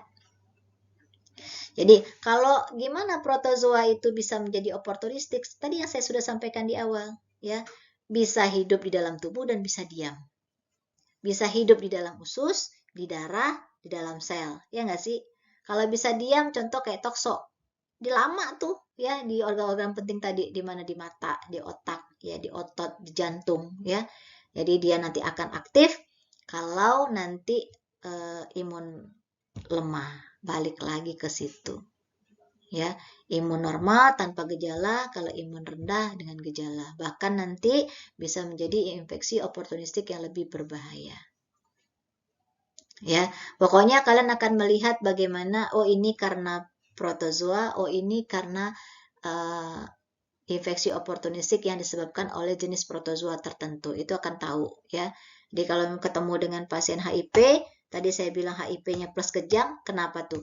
Oh, berarti ini karena imunnya turun, infeksi oportunistik. Kalau dia kejang, berarti curiganya tokso. Karena apa? Dia diam dirinya di otak. Gitu aja. Ya enggak, ini pasti kok tokso. Terus kalau misalnya dia pasiennya diare, berat badan turun, ayo itu siapa? Protozoa jenis apa? Oh, dia diarenya lama, BAB-nya BAB, berat badannya turun gitu ya. Oh, terus tambah malabsorpsi. Kayak tadi ya. Curiganya apa itu? Udah malabsorpsi. Lamblia. Ya enggak? Kayak gitu caranya. Pokoknya ketika ketemu dengan gejala, kalian kaitkan dengan infeksi oportunistik atau protozoa mana yang menjadi penyebabnya itu. Dan kalian akan lakukan bagaimana mengobservasinya dan bagaimana mengedukasinya. Ya, jadi ketika ketemu pasien gimana? Imunnya lemah apa enggak? Kan gitu tuh kan? Dia karena apa? Penularannya air, makanan, atau HS, ya kan? Paparannya seperti apa? Itu saya bilang tadi, apakah dengan vektor nyamuk, ya, atau dengan hewan tadi ya, tokso. Nah, itu tuh menjadi shortcut ketika kalian menentukan gejala klinis atau misalnya curiga sesuatu pasien ini karena apa. Ya enggak? Kayak tadi di HIV kejang, oh ini tokso nih. Kalau diare berlemak ini karena apa? Diare berdarah karena apa? Itu kan jelas. Gitu ya. Jadi kalian harus bisa menentukan dan menganalisis dari kasus yang ketemu dengan kalian gitu untuk di praktek keperawatan. Gitu ya. Nah, ini kan tentang diagnosis dan penanganan komplikasi ya. Diagnosis dan penanganan komplikasi terkait identifikasi. Tadi sudah saya ulang-ulang ya dari slide pertama sampai di akhir. Saya berharap itu menjadi pengingat kembali dengan kalian. Identifikasi dulu gejala utamanya. Kemudian tanyakan faktor resikonya ya. Terus periksa status imunnya. Pemeriksaan penunjang dan tentukan intervensi. Kalian bisa memilih metode nanti sesuai kasus, itu harapannya. Learning point-nya itu. Ya, kalau nanti ketemu imunnya, misal imunnya normal, gejalanya ringan, oh ya udah nih pasti terapinya pasti sederhana. Kalau imunnya lemah, gejalanya berat, ya pastilah penanganannya lebih cepat, kan gitu tuh. Pemeriksaan penunjangnya juga lebih banyak, ya. Periksa darah, periksa feses dan segala macam, gitu ya. Nah, jadi itu nanti identifikasi gejala-gejala utama yang saya sampaikan di awal, kalian akan lihat, oh misalnya pasien ini ngeluhan diare kayak tadi ya, oh ini pikirkannya, oh ini protozoa usus. Nah, oh misalnya pasiennya mengeluh demamnya naik turun, oh ini malaria. Oh pasiennya kejang, oh ini jangan-jangan tokso. Nah, tapi identifikasi gejala utama berdasarkan faktor risiko. Kalian tanya itu, ya apakah karena air makanan tadi ya, kemudian apakah karena HS, apakah karena vektor nyamuk atau misalnya kotoran kucing ya, daging mentah. Nah, itu harus tanyakan faktor risiko itu. Terus status imunnya, kalau misalnya dia lansia, otomatis status imunnya gimana? Lemah dong. Oh, dia ibu hamil enggak? Dia penderita HIV/AIDS enggak? Dia pasien cancer enggak yang menerima terapi kemoterapi gitu atau imunosupresan. Ya. Nah, itu cara kalian menentukan diagnosis. Identifikasi gejalanya, tanyakan faktor resikonya, habis itu periksa status imun. Lanjut, setelah tahu semua, ya kan? Periksa penunjang kalau memang karena protozoa tadi, oh diare gitu ya. Atau karena apa namanya air kotor, ya kan? Ini udah pasti fesesnya. Periksa feses. Ya, kita mau tahu ini protozoanya protozoa usus. Kemudian kalau misalnya karena malaria ya di faktor resikonya, oh ini darah yang diperiksa. Kalau dia kejang, tokso ya pasti scanning kepala. Gitu. Gampang kan? Terus intervensinya gimana? Ya tadi ya, kalau misalnya udah ketemu itu semua ya, contohnya apa? Kalau intervensinya dia ada diare itu otomatis dehidrasi. Intervensinya apa ya? Pasang infus ya enggak? Pantau cairan kan ke situ. Kalau kejang ya penanganan kejang gimana? Malaria ya kan otomatis monitor gitu, monitor kemana? Misalnya ke ICU gitu.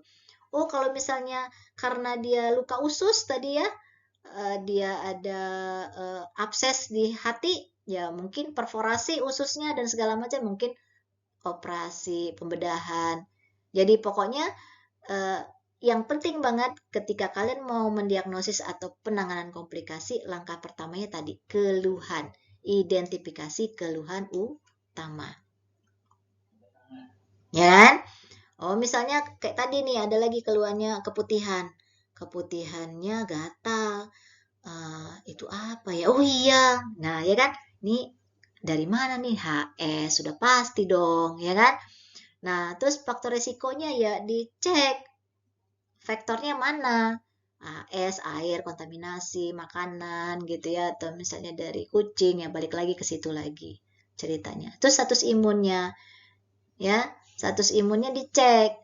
Normal nggak, lemah nggak, malnutrisi nggak, HIV AIDS nggak, kanker nggak gitu ya. Nah, baru tuh kita pemeriksaan penunjang sesuai itu, terus tentukan intervensinya. Gampang kan? Gampang lah. Pokoknya kalian bisa nanti menentukan metodenya sesuai kasus. Ya, jadi kalau saya kasih kasus, nanti kalian sudah harus bisa memastikan bahwa ini pasiennya karena ini dan karena ini. Oke. Nah, kalau tadi intervensi yang harus dilakukan kan sesuai dengan pilihan metodenya ya, yang kalian sudah pahami 4 langkah tadi. Sekarang tentang penata laksanaan. Penata laksanaan itu kan ada 2, medis keperawatan. Juga nanti ada penata laksanaan terkait masalah budaya ya. Saya akan tetap memasukkan budaya lokal Melayu ya di setiap pembelajaran kita supaya apa? Supaya kalian ketika memang masuk ke dunia masyarakat, kalian bisa memahami dan tidak bertentangan dengan masyarakat, tapi intervensi kita tetap jalan, gitu, ya. Nah, contoh nih tentang penata laksanaan medis. Penata laksanaan medis kan pasti obat, ya nggak sih? Ada terapi-terapi suportif. Nah, itu penting, ya. Misalnya pada pasien dengan diare tadi, itu kan protozoa yang ada di usus, ya kan? Diarenya apakah diarenya berdarah atau diarenya berlemak, gitu ya? Tergantung nanti lokasinya di mana. Nah, pasti dokter kasih anti parasit dong, anti protozoa. Dan pasti kalau memang komplikasinya dehidrasi karena diare ya dilakukan pantauan cairan ya. Terus kalau malaria dikasih anti malaria. Kalau infeksi karena tadi HS ya udah pasti masalah terapi infeksi di urogenitalnya, antibiotik. Jadi pasti kalau medis ada obat yang membunuh sesuai dengan jenis parasitnya. Kemudian terapi suportif sesuai dengan support imun pasien. Gitu, ya. Kalau keperawatan gimana? Keperawatan ya fokus utamanya tetap pengkajian, diagnosa, keperawatan, intervensi, implementasi, evaluasi. Itu nggak boleh lupa ya, 5 proses keperawatan. Saya hanya menyampaikan 4 karena ini tidak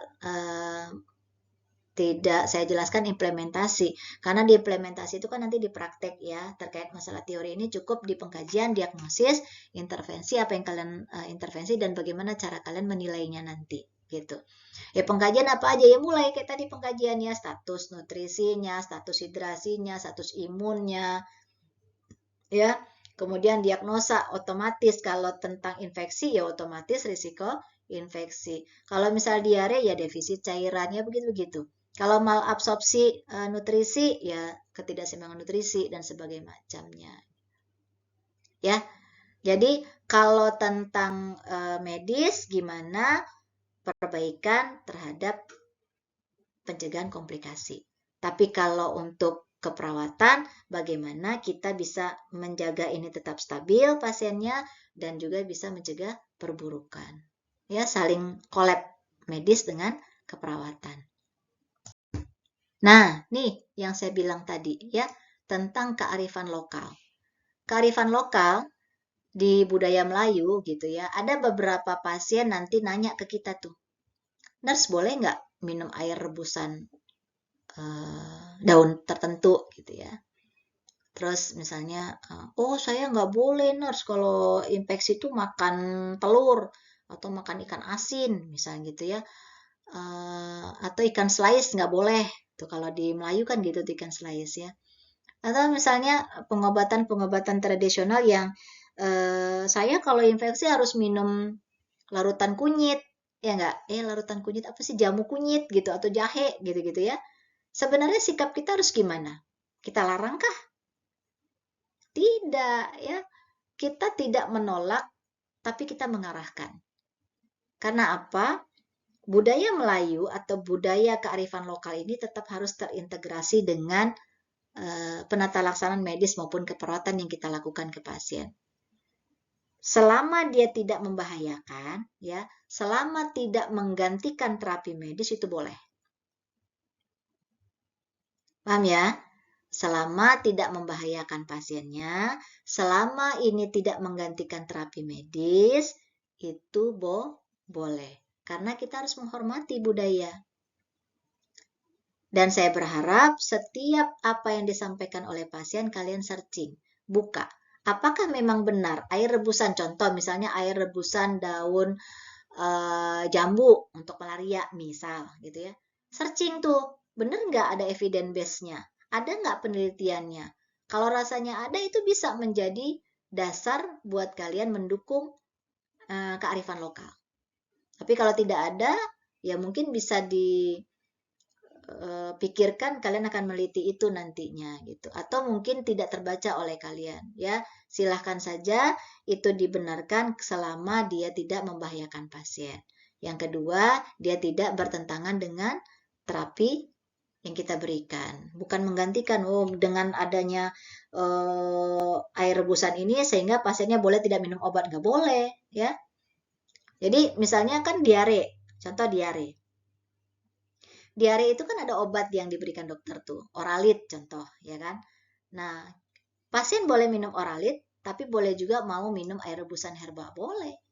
Silahkan aja, tapi oralitnya harus tetap diminum. Nah, misalnya malaria boleh ya. Dia mau pakai pengobatan tradisional, misalnya mau pakai rempah-rempah apa di badannya gitu ya. Nah, nggak masalah, tapi obat medisnya wajib diminum. Gitu. Jadi pada prinsipnya dia tidak bertentangan dengan kita. Dan jika kalian ragu, tetap harus berkomunikasi dengan perawat senior ataupun dokter ya. Cuman kan kita tahu pengobatan tradisional yang masuk misalnya kunyit, kan tahu tuh kunyit itu misalnya memang ada penelitian yang mengatakan bahwa herbal ini atau tanaman ini sebagai anti radang. Nah, itu boleh ya asal dengan pengelolaan yang baik gitu ya. Tapi obat-obat medis tetap harus diminum. Oke? Nah, setelah kita selesai nih, tahu definisi ya, tahu tadi di mana lokasi gejala dan sampai komplikasi, kemudian kita juga bisa mendiagnosis, lanjut lagi kita nanti sudah tahu bagaimana mau melakukan kearifan lokal gitu ya, penata laksanaan medis dengan keperawatan tidak boleh bertentangan. Selanjutnya yang paling penting adalah pencegahan. Maknanya adalah semua yang kita lakukan di pencegahan adalah bagaimana cara kita memutus rantai penularan. Ini penting banget. Ya, kita ngeblok jalur masuknya dari protozoa ini. Apa contohnya?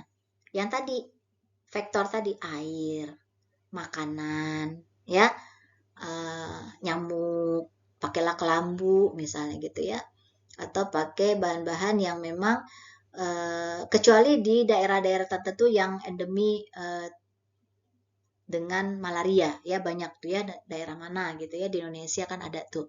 Nah, sehingga hal ini bisa kita lakukan pencegahan dengan ini ya, air bersih dan sanitasi, cuci tangan, masak makanan dengan baik, kemudian HS dengan aman ya, dan pengendalian vektor gitu. Supaya apa? Kita bisa ngeblok jalur masuknya ini. Kalau air bersih dan sanitasi maksudnya gimana? Bahwa air ya yang tidak terkontaminasi dari kista protozoa tadi. Ya benar-benar airnya dimasak gitu yang benar. Jadi nggak boleh minum air sembarangan karena khawatirnya air itu sudah tercemar feses atau tercemar kista, nanti masuk deh ke telan ya, balik lagi ke situ. Karena kalau air kotor kan pasti parasitnya masuk ke tubuh. Jadi memang contoh di daerah-daerah tertentu itu kan suka ada apa yang buang air sembarangan ya, buang air besar sembarangan atau memang buang air besar di sungai, terus nanti air sungainya diambil buat minum kan suka gitu ya. Diambil, diminum, kemudian cara memasak airnya juga tidak terlalu matang, ya sudah gitu. Akhirnya kista itu tertelan oleh manusia. Atau kita juga gunakan jamban yang sehat. Makanya di beberapa daerah di Indonesia itu apa namanya program pemerintah terkait jamban sehat kan masih digalakan sampai sekarang, ya. Kenapa? Kita khawatir protozoa yang tadi kayak lamblia, ya kayak amuba atau si Balantidium coli. Nah itu tuh penting banget ya terkait masalah vektor air dan makanan tadi, ya. Nah kemudian cuci tangan kayak gimana cuci tangan? Cuci tangan kan bagaimana kita bisa menghilangkan kista atau parasit yang ada dari tangan kita yang sebelum masuk ke mulut, ya itu. Kan kalian belajar tentang 6 prinsip 6 langkah cuci tangan ya, itu dilakukan terus. Karena apa? Tangan ini kan sebagai mediator perpindahan kuman. Nah, jadi ada beberapa apa namanya lingkaran ya cuci tangan itu, sebelum makan, setelah dari toilet gitu ya, setelah kontak pasien, setelah kontak dari cairan tubuh. Nah, itu tuh yang lingkaran itu kalian harus diingat betul. Ya. Karena kita mau mencegah masuknya protozoa dari fekal dan oral. Kalau masak makanan dengan baik gimana?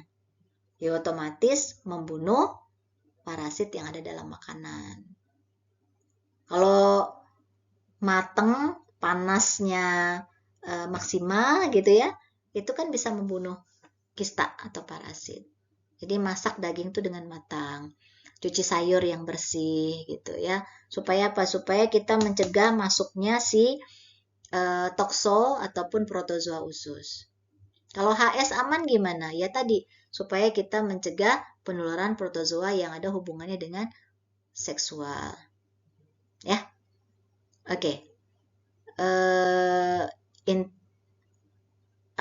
Belajar infeksi oportunistik dan juga protozoa memang hal-hal yang harus menjadi perhatian buat kalian terkait edukasi, nanti menjadi role model ya, kemudian menjadi pencegahan infeksi nosokomial yang ada kontak antara kita dengan pasien gitu ya, pasien dengan pasien lain.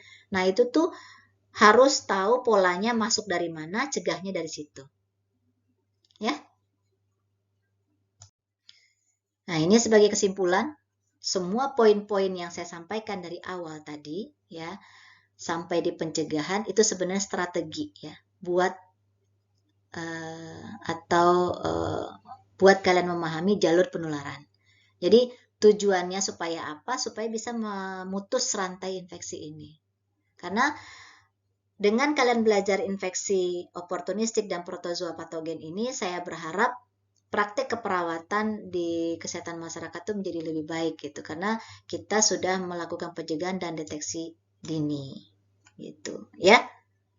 Jadi belajar protozoa, belajar penularan beragam dan resiko tinggi pada imun yang lemah. Ini beberapa rujukan ya yang dari awal saya jelaskan, ini saya bukanya dari sini.